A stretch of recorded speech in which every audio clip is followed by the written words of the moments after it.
Hey guys, it's Connor with Cobbs Capital, bringing you a quick weekly recap of what went on this week in the market. We'll go ahead and start with the broad U.S. indexes and the 10-year Treasury yield, which is kind of the basis for all rates and interest rates across the board. So the S&P 500 went down about 1.5%, a little more, 1.6 to be exact, and the Dow and the Nasdaq followed, going down just under 2% this week. So we've had a pretty solidly red week, going down nearly 2% across the board. And this is mostly because of kind of mixed earning reports across the board, as well as the elephant in the room, the Ukraine-Russia conflict. We really don't know what's going on here, and traders hate when they don't know what's going on. So that means they tend to sell off their investments in fear, right? You know, you've heard of the fear greed index.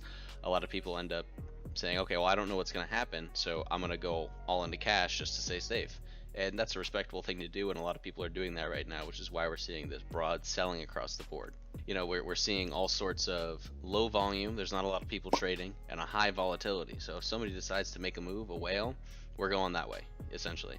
That's why we've seen these broad swings every single day, going up 1%, down 1%, up 1%, down 1%, you know, back and forth, back and forth. There's a lot of uncertainty because traders don't know what's happening. Beyond that, we have the weekend coming up, and Monday the market's going to be closed. So traders are going into Friday today as well as this weekend saying, okay, well, this Russia-Ukraine thing could get completely resolved or could devolve even further over the weekend, and I'm not going to risk my money on that. So people are going to be selling today. People aren't going to be risk averse going into the weekend, and that's just something that we have to deal with as traders. And it's putting us in kind of a pickle because this market is so news based that we don't really know what's going to happen from day to day or from even hour to hour at this point.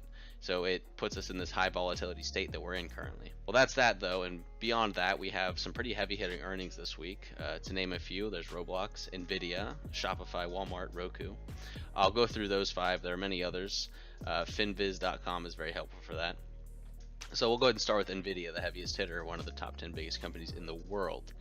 They announced their earnings. By the way, most companies, actually every company I'm going to tell you about right now, has earning per share beat. You know, so they announced more earnings than Wall Street had expected, but a good fair portion of them still ended up going down because of a poor conference call or bad earnings guidance. So, you know, Nvidia, they announced their earnings. It was a beat, but their stock dropped about 10 to 15%. You know, there's chip shortages, among other things, supply chain shortages, etc. Shopify, their stock dropped 10% after earnings.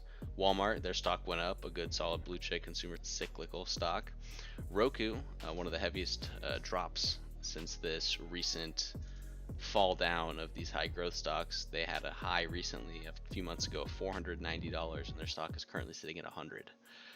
Today they announced earnings and dropped about 25%, which is quite unfortunate to be a Roku shareholder or for Roku shareholders in general. I would say they're probably going to come back soon though. After that, we have Roblox. They announced earnings this week. They went down about 20%. Also an unfortunate time to be a Roblox shareholder. But beyond that though, to sum it all up, this weekend we're going to be seeing a lot of uncertainty in the news, and this week we've seen a lot of uncertainty and volatility in the market. I think that's probably going to continue until Russia and Ukraine resolve their issues and traders begin to feel more in control of what's happening. That's just about all we've got so far, and thank you guys so much for listening. Have a great day.